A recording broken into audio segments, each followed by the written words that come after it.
Hello, everyone, and welcome to a much anticipated BSME event.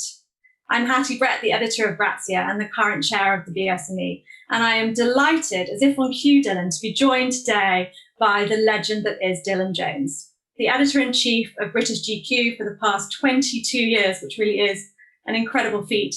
He needs no introduction to our BSME audience, having won BSME Editor of the Year a record 9 times, I think it is, Dylan, and the Mark Boxer Award for contribution to the magazine industry in 2012 as well. But just because someone doesn't need an introduction doesn't mean that they get away without having one. So Dylan has spent over 2 decades at the helm of GQ and has pivoted the brand into events, the GQ Men of the Year Awards, GQ Heroes, driven massive digital growth and launched brand extensions like GQ Hype, all whilst writing books and serving as the menswear chairman of the British Fashion Council. This crucially whilst also ensuring that GQ remained a must-read magazine with agenda-setting cover interviews with everyone from Prince William to David Beckham and Jeremy Corbyn. And there's much to discuss with that one, I think. So I know I won't be alone on this Zoom in wanting to know how on earth, Dylan, you have managed to do it all. And I will be asking Dylan that in just a few moments. But first, I'm sure you all know the drill by now very well. But if you have questions, please drop them in the chat or use the Q&A function, and I will ask them for you as we get to the end of this session. For now, though, let's dive on in. Dylan, hi. First of all, you're right. Hi, welcome, and thank you so much for joining us. On what's press day? Your last press day, I think. So it is. We couldn't have picked a better day for this. So thank you for doing that. And most people will know that you're about to leave, quite literally wrapping your last issue of GQ. Yeah, right. When you look back at your first day now, what's the biggest thing that you think has changed about being an editor? I think everything has changed pretty much. I think that the job was far more linear in those days. It was smaller. I think that my job was probably similar to lots of other people's jobs. It was you were focusing largely on print. There was digital, but digital wasn't driving the growth of the magazine. We had almost no events. We hadn't had brand extensions. And I look back now, and even though it was an incredibly intense period and lots of fun, it does seem a lot smaller than it is now, because all of us, everyone else in comparable positions, has so many more things to do now. I mean, it sounds like a banal answer, but it's true. It's just a much, much, much, much bigger job now. I mean, it's almost running a business as much as running a magazine. Have you found that rewarding or challenging, or bits of both? No, I think that the business side of things was always a kind of key driver, and I was at pains immediately to try and bring the editorial and commercial departments much closer together. And in terms of being church and state, I think it's completely possible to work together as a team, move forward as a team without compromising editorial values. So from day one, I was very commercially driven. And what's the biggest lesson you've learned along the way? Apart from the fact that everyone has an ego, I think that everything is about partnerships. Whether you're talking about relations between departments, relations between other brands, external relationships, everything is about partnerships, and everything that we've built in the last 20 years has been enabled by strong partnerships and by being honest and kind and transparent and very clear about what your objectives are. It's interesting. I mean, I like hearing you talk about kind and straight and honest. I think those things aren't talked about enough in our world. And objectives there. So I think, we're all, I think to be an editor, you have to be a slightly type A personality driven by objectives. What do you think makes you a successful editor in these times, especially, I suppose, coming out of a pandemic? I think having a very clear idea of what your brand is, and also having a very, very clear idea of who your audience is. And it's easy for people to say, well, everyone's my audience now. And everyone's in the business of making land grabs because it's all about digital growth.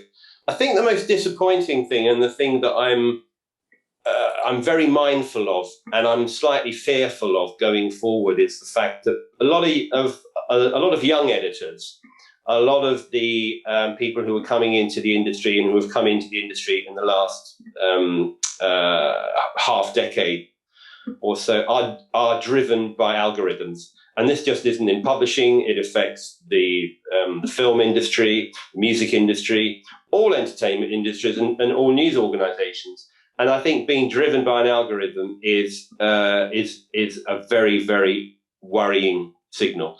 And I keep telling people, you have to edit by gut. You have to follow your passions and your enthusiasms. And being passionate and being idiosyncratic and being commercially successful are not mutually exclusive. And if we are all edited by algorithms, we'll all be working for robots one day, and every product will look exactly the same. And I'm really fearful of that because I see it a lot. So how do you ignore the algorithm and stay true to what you think is right for your brand? You don't ignore the algorithm. You make the algorithm work for you. And I think that algorithms are fantastically useful tools, and our sort of research and monitoring departments are much bigger than they used to be. 20 years ago, they didn't exist. But you can't work for the algorithm. The algorithms have to work for you. Yeah, I mean, I definitely agree with that. I sort of think about that a lot. It's about data and editorial instinct and how you kind of use one to help the other. And I think I quite like sometimes being able to test a headline and put two different versions out on social and see what you get back. But ultimately, sometimes you have to just know what's right for your audience, don't you? And also, I think it's very important to I mean, I listen to my team a lot. And a lot of the decisions in the magazine, on the website, and events, everything that we do, a lot of the decisions are made by the team. They're smart people, they're self-starters, and I encourage people to be autonomous. But you have to have the ability to just say no and say, no, I disagree with you. We're going to do X. And I've had furious rows with the team, usually about deciding to put particular people on the cover. But I think that's your job as an editor, to ignore people when you choose to. I like that. Ignore people and stay with, follow your gut, your own gut. And covers then, I want to ask you about those fights. What's been you probably won't tell me, but the most contentious cover conversation you've had in your time? Usually about politicians. I remember having huge rows in the office when I decided to put David Cameron on the cover. Again, huge arguments in the office when we decided to put Jeremy Corbyn on the cover.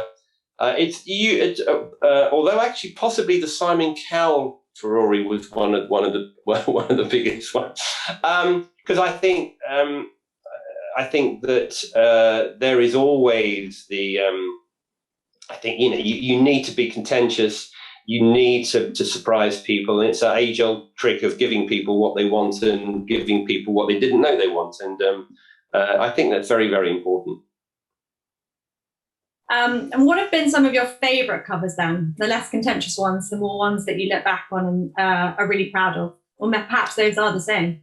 I think we, our royal covers, particularly proud of those. Prince Harry, Prince Charles, Prince William.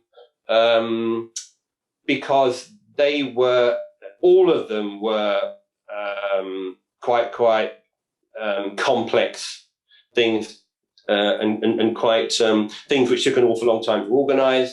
All were very, very successful, but they're quite old-fashioned in a way because it's that long process of a conversation, a negotiation, a process. The through line was actually quite old-fashioned and quite linear, but they were multifaceted, very complex. But they were all very successful, and I think visually they were really good covers. So talk me through something like that, the Prince William cover, let's take that. How long does something like that take to start the conversation from that to it landing on the newsstands? That particular cover was a cover feature was started with a conversation between Prince William and Alistair Campbell, who has worked a lot for us over the years. And it was during that period when William and Harry were working quite closely together with the Heads Together umbrella charity for various mental health institutions. And it was a conversation that developed into something that was going to be done for the magazine and filmed.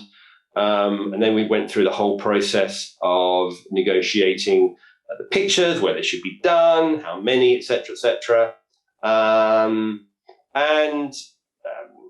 It was actually, even though it was incredibly complex, it was quite straightforward in some respects, and it was pleasant. I mean, I've done thousands of covers, and they're not always pleasant, as I'm sure you know yourself. I mean, it's some people are not nice to deal with. But I was having this conversation with someone yesterday, saying, oh, well, they're surrounded by terrible people, but once you actually meet them, they're lovely.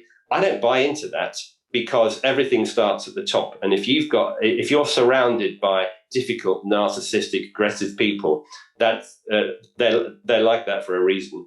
I mean, I want to ask you about some of the terrible ones, but I think, you know, good luck.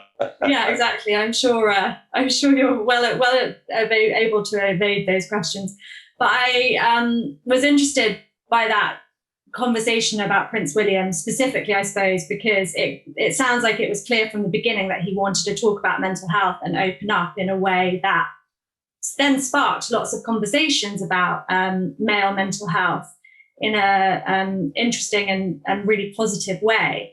And I suppose when I was kind of looking back at some of your covers in preparation for this, it made me realize how much over the last decade the view of masculinity has changed in the time you've been an editor. How do you think that has shaped your content? I think that you're always trying to reflect public opinion and also move public opinion, change it. And I think our trick, anyone's trick, is to stay slightly ahead of the conversation. I mean, if you look back at the mid-90s, the mid-90s was a very rival time. There was a huge force in men's magazine publishing. There were nearly 18, 20 magazines altogether during that period. Magazines were sexualized. It was a very, very different climate. It was during that period, it was sort of like the last analog decade. Not everybody had a mobile telephone. And I remember going into the big W.H. Smith's at Ludgate Circus at lunchtime, and you'd see all the office boys and the city boys, and they'd be standing sort of 7 or 8 people deep, looking at a copy of a men's magazine and deciding which one to buy. And it was a very, very very tough market, and a lot of our covers were highly sexualized, and we were not always happy with a lot of the things that we had to do. But if we hadn't have entered the market in that way, I probably would have been fired. I mean, it's always a commercial imperative. At that point, you were putting more women on the cover. Is that absolutely? And I remember having conversations about putting men on the cover, which I always wanted to do, because I wanted to return to the sort of golden age of putting men on the cover. It was tricky because you could lose a lot of sales. And at that period, your success was measured largely. Well, it was in two ways, by the amount of advertising you had and the number of magazines you sold. These days, it's obviously judged and calibrated in many, many different ways. But it was tough. But it's something that we continued to do, and we would go from 12 to 11 to 8. And now, I can't actually remember the last time we had a woman on our cover. Yeah, I was going to ask that. It seems like it's mainly men now. Yeah, but it was a different time. It was a different climate. And actually, I mean, nowadays we still exist. Men's Health and Esquire still exist, but no one else does. Well, I was going to say that you talk about those sort of glory and inverted commas days of men's publishing, and really you haven't just, to use a Megan phrase, you haven't just survived, you've thrived. Why is that? I think because we've had a very clear idea of what we are and a very clear idea of what our market is, and also we've continued to change. We have developed, and we've had to develop because the market's changed, delivery systems have changed, everything's changed, and I remember we had a meeting once. And I remember distinctly saying, look, I'd love to think that every man wakes up in the morning thinking, what I'm going to do today is I'm going to go and buy a copy of GQ. That just doesn't happen. You have to really fight for people's attention. And these days you fight for attention in a very different way than you did 20 years ago. Yeah, so let's talk about some of those developments, because I mean, there's way too many to talk about in the time we have left. But I suppose let's start with the GQ Men of the Year Awards, because there's no doubt that's become an annual part of the showbiz events calendar. And it's really fun. I've only been once, but it was a very fun celebratory event. What makes an event? Lots of us are kind of exploring events at the moment. So you, having done one that's been so successful, what lessons can we all take from that? What makes it successful? Well, the first objective was to change the magazine, because when I inherited the magazine, it was a yuppie Bible, very successful yuppie Bible, but it wasn't renowned for its journalism. And as newspapers had spent much of the 90s copying magazine culture, I thought, well, we're going to do exactly the opposite, having spent most of the 90s working in newspapers. And so I wanted GQ to be renowned for its journalism. And so we went out and we hired the best journalists that we could find. And we started producing a very robust journalistic magazine. And then we started building the ecosystem around it, because we wanted to have depth in the literary world. We wanted to have depth in show business, in fashion, in sport. And so we started building relationships and products which worked in those particular sectors. And Men of the Year was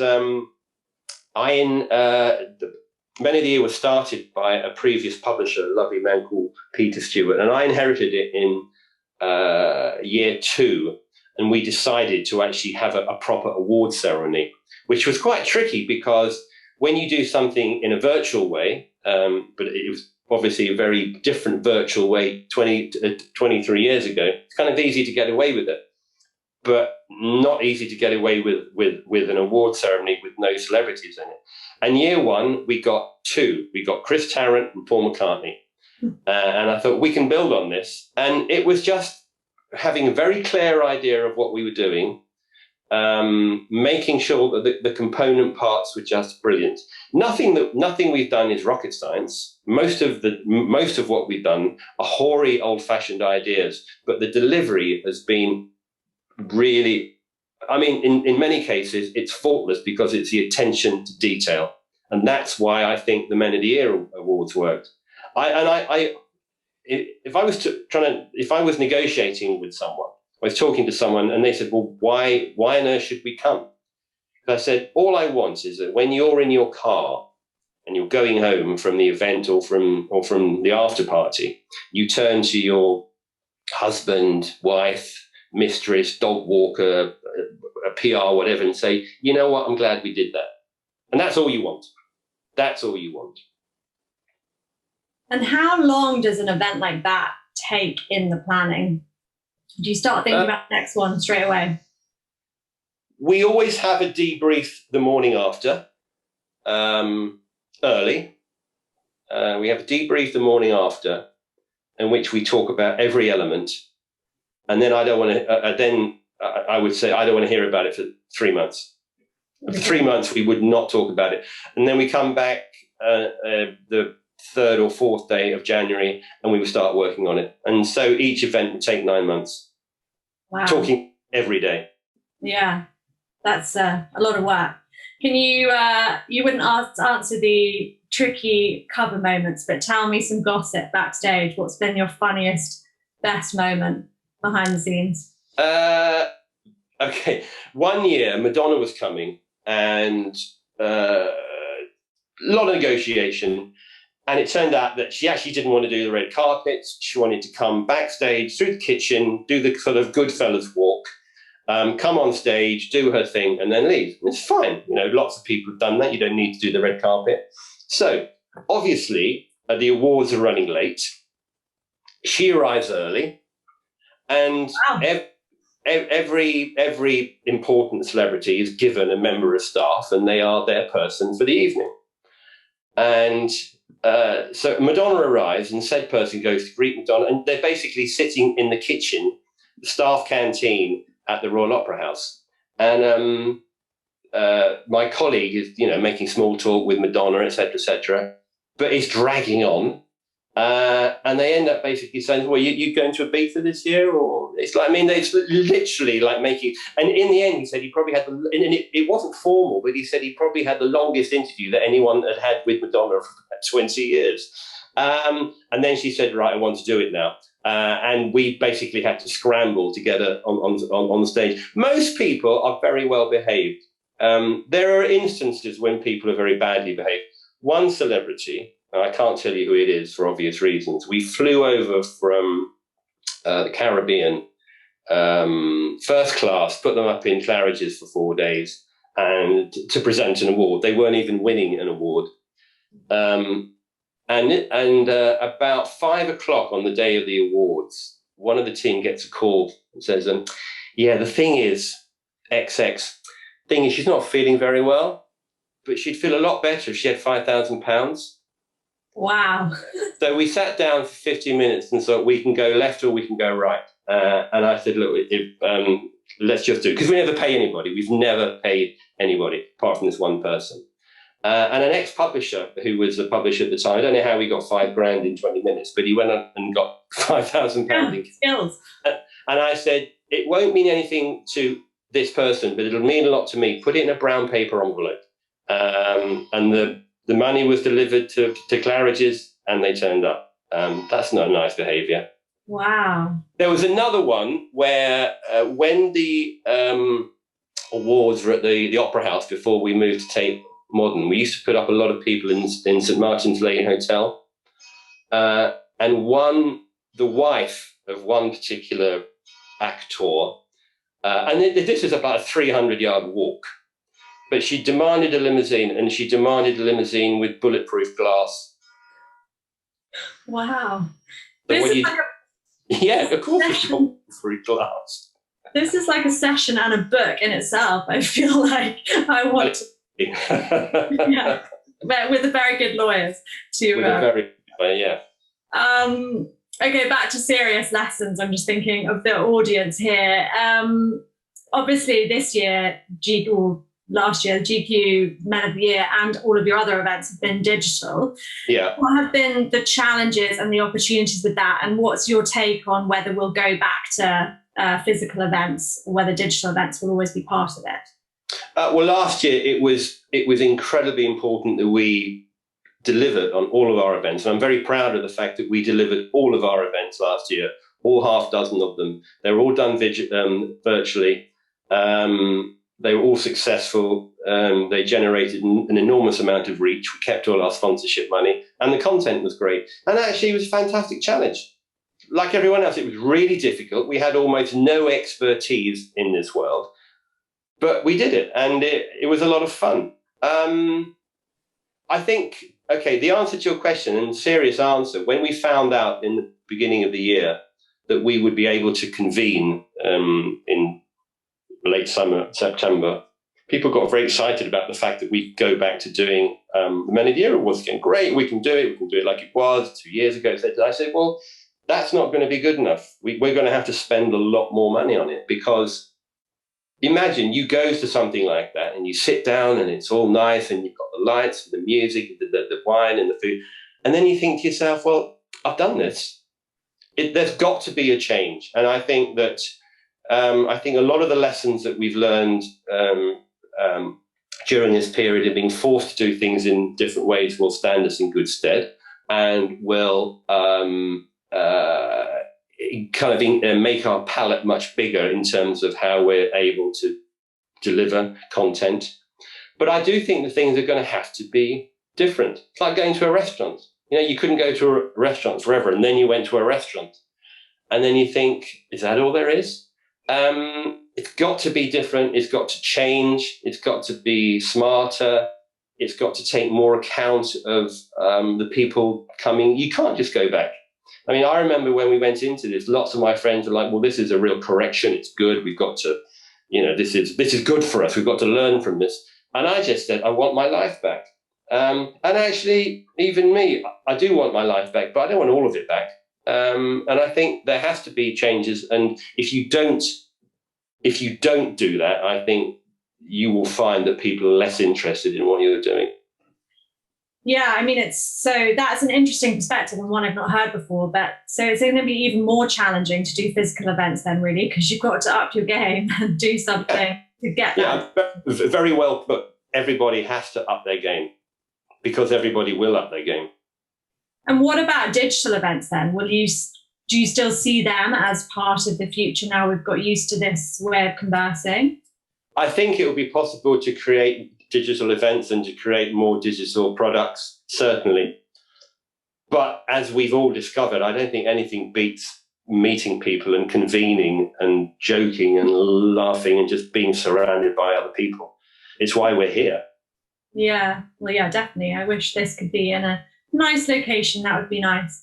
And I'm going to throw it open to questions in a minute, but I just wanted to come back to something that you said earlier that I thought was really clever about, if I'm describing it crudely, forgive me, but almost like the magazine being the satellite or at the heart of space, and then these brand extensions being satellites across different sectors, fashion, celebrity, etc. And I think that's really interesting way of thinking about brand extensions and how you've done all of those things. And as I said in the intro, I mean, it's literally everything from GQ Grooming Awards to GQ Heroes, I mean, GQ Style, GQ Hype. What goes through your mind when you're thinking about a new brand extension? What does it have to add to the kind of mothership, as it were? I think you have to choose things which you have some real. There has to be a valid reason why, whilst you're for doing it. I think that too many, and you know, we've made as many mistakes as other people have, but I think that there has to be a valid reason about why you're doing it.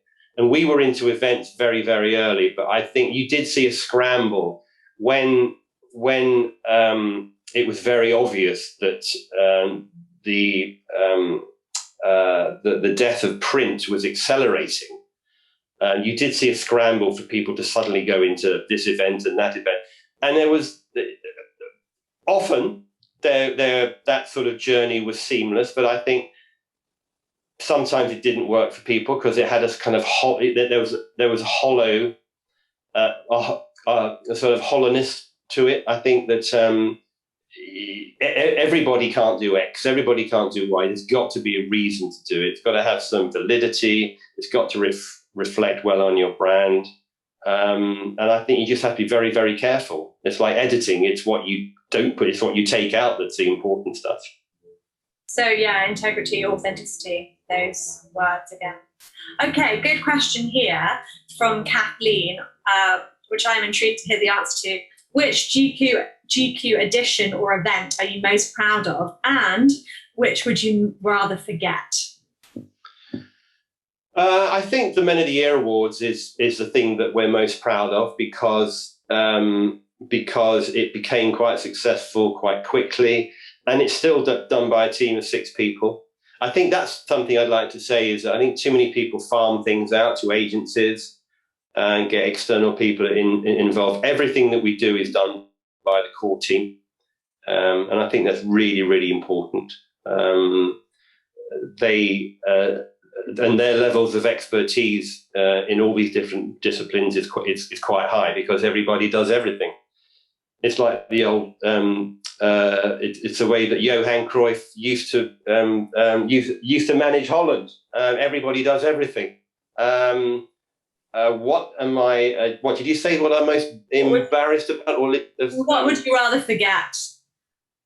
Oh, I mean, we've had some some of our covers have been stinkers. I mean, yeah, we've done. I mean, terrible things. There was a period during that period when I was talking about earlier, when the magazine market was quite ribald, and we tried to sort of get over that by making our covers quite ironic. You know, saying we're not really being sexist, but of course you just are, and it's just crass and awful. And there was a period in the early noughties that we produced half a dozen covers, which the art director never let me forget. And yeah, but everybody makes mistakes. Yeah, that's the art director's job, isn't it, to keep reminding. In fact, I think take the blame actually. I mean, this is not a question from the audience, and there are loads, so I'm going to get to them because otherwise it's not fair. But covers, I'm interested in your take on, you know, a modern cover today. Like, do you think about the digital and social reach? Do you think about newsstand? What's going into it when you're thinking about your cover? Yeah, and I think that again, I return to this word of partnerships, and if you're working with talent who is not prepared to engage and is not prepared to use their social channels and is not prepared to be completely immersive in the experience, then you're not really that keen on doing it. It has to be a partnership, and everything is so quick these days. You do something, it's gone in 5 minutes. So in order for there to be a long tail, in order for you to have the ability to build a proper marketing campaign around a cover or an event or a story, you have to have the buy-in of the people you're working with. But that's right across the board. I think everybody does that now. That's really, really important. Because you still look at those covers as a marketing device, which is why things like Instagram are so important. For journalism, I don't think anything's changed at all. You just try and work as hard as you can.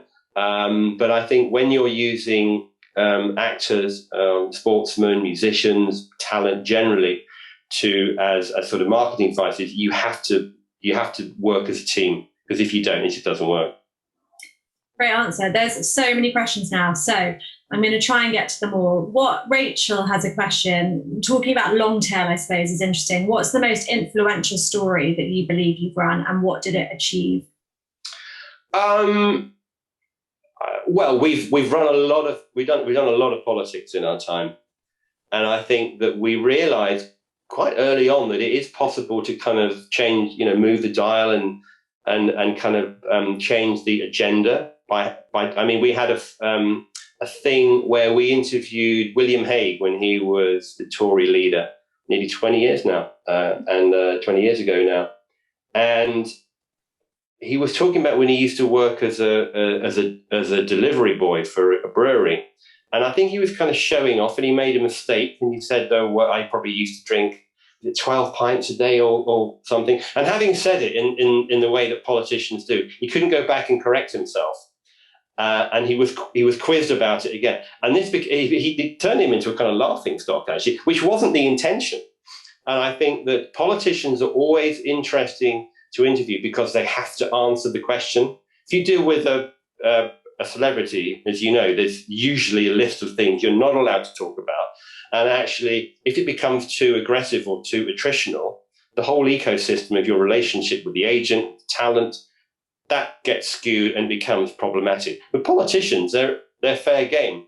And actually, they love the oxygen of publicity, so they very rarely turn anything down. So they're kind of gifts, really. And in that case, we have abused them quite a lot in the past as well.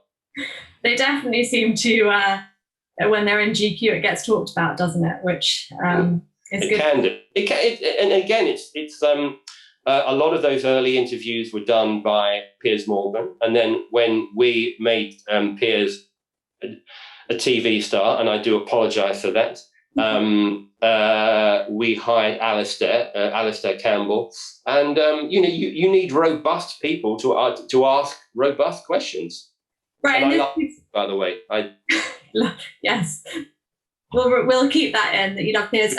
This feeds into this question from Jim, actually, who says, thanks so much. And talking about, picking up on something you said, you talked about wanting to make GQ known for its journalism and bringing in the best journalists from the newspaper world. Piers, Alistair, what did you encourage these journalists to do once they wrote for you? Write about things they couldn't write about anywhere else. And I often say to people, if you commission something and it comes back and it needs a massive rewrite, that's not the writer's fault, that's the person who commissioned its fault. And I think you have to be very clear in what you're doing, even if the brief is quite broad. And I think that you employ grown-ups to do grown-up jobs, and you expect them to deliver. So in a commission, you'll always go in with what you want the newsline to be, essentially, or what you want. There are certain things you have to ask. And we did an interview with a politician recently, and it came back and there weren't that many lines in it. And I sent it back and I said, he needs to respond to these 6 questions. If he doesn't respond to these 6 questions, it's going to make it very difficult for us to publish it, because it looks like we haven't done our job properly. I want to know that too. Loads of questions along a similar theme, which is a good one and a broad one. What advice would you give to young professionals wanting to break into the industry today? And similarly, how do you nurture young talent when you do bring them on? Well, the current period has been very difficult in terms of nurturing people, because people are at home not learning anything. And just by dint of being in an office surrounded by a lot of professionals who've done this job for a very long time and are very, very good at it, you pick up stuff like by osmosis, and it's very, very important. We try and have tried over the years to have a lot of work experience, a lot of interns in the office, because I've always tried to give people as much of a leg up as possible, because it's far more difficult these days than it used to be.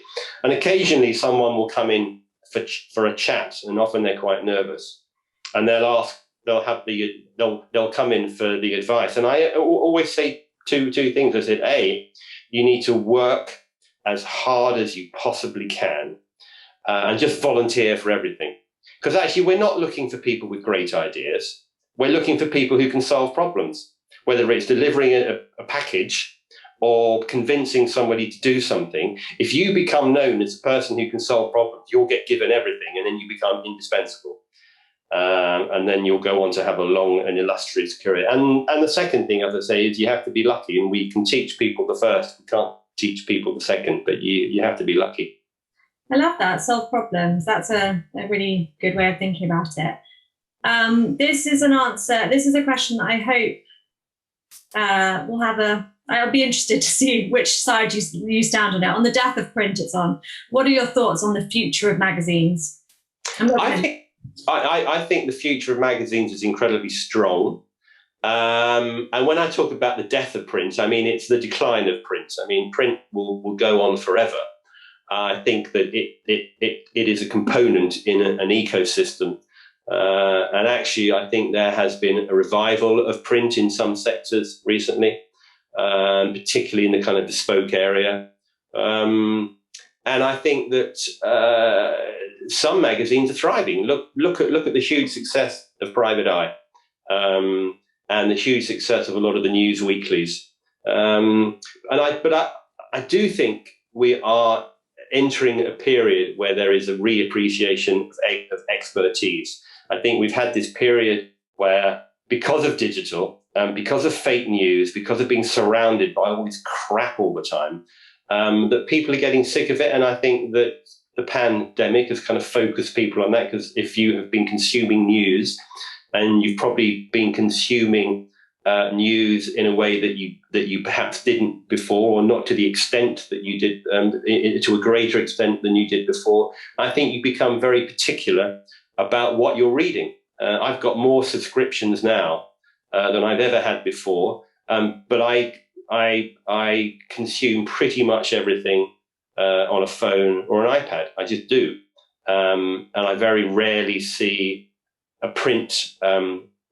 Some magazines I still see in print, but A lot of them I see in a digital format, but I don't see that as the death of our industry. I just think it's a change. Yeah, and I like that point about experts, because I think you've always been so good at that, at getting that name to write the story is almost as important as the story. Well, I didn't really say that in connection with us. I just think generally, I think people want proper news written by proper journalists, that is properly edited, properly displayed, properly researched, properly commissioned, properly paid for. Real stuff. Okay, a question from Matt. After an amazing time at GQ, what's next? I wish I could tell you. I can tell you in a month's time. So So interrupt your summer holiday, and then we'll come back and do it again. Okay, you're on. We'll have session 2 we'll have session 2 in August. You've agreed to it now. You can't go back on that. Yeah. Okay, and my final question then, which is, what would you like your legacy to be at GQ?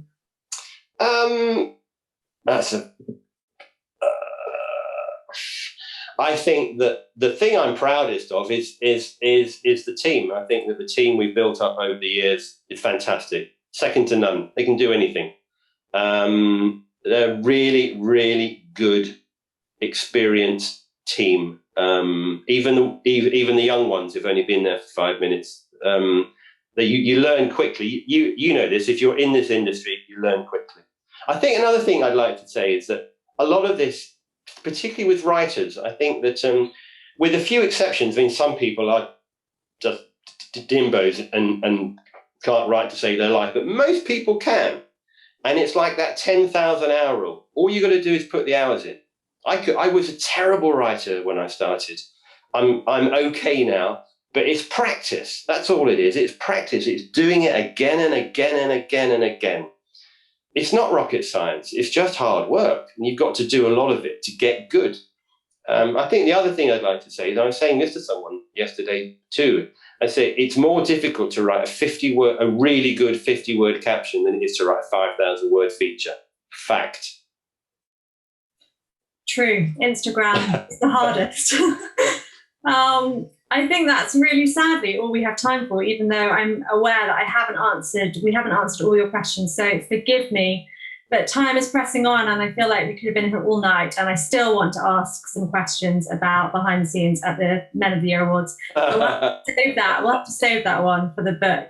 But thank you so much, Dylan, for your honesty and your candor and your wisdom. I know certainly I've taken loads of lessons away from that to go into my day job. It's been fun. It is fun, and it's also been super positive, which is nice as well. So I think this is a fantastic industry, and yes, print might be challenged, but journalism isn't challenged. Journalism is incredibly important, and the thirst and the lust and the needs and the want for journalism now is probably greater than it's ever been, and it's easier to do it because everyone's got a damn telephone. But I think the most important thing is quality, and we're just surrounded by so much crap these days that quality really important.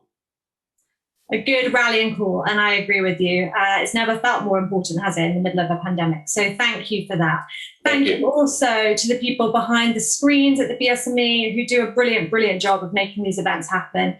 And I have to say, please join us for our next event, which is the streaming of the annual BSME Talent Awards in association with Readly on the 1st of July to see who scooped some of the most prestigious awards in the industry. And Dylan, I think, can testify to the BSME Awards being very important. So please tune in. Yeah.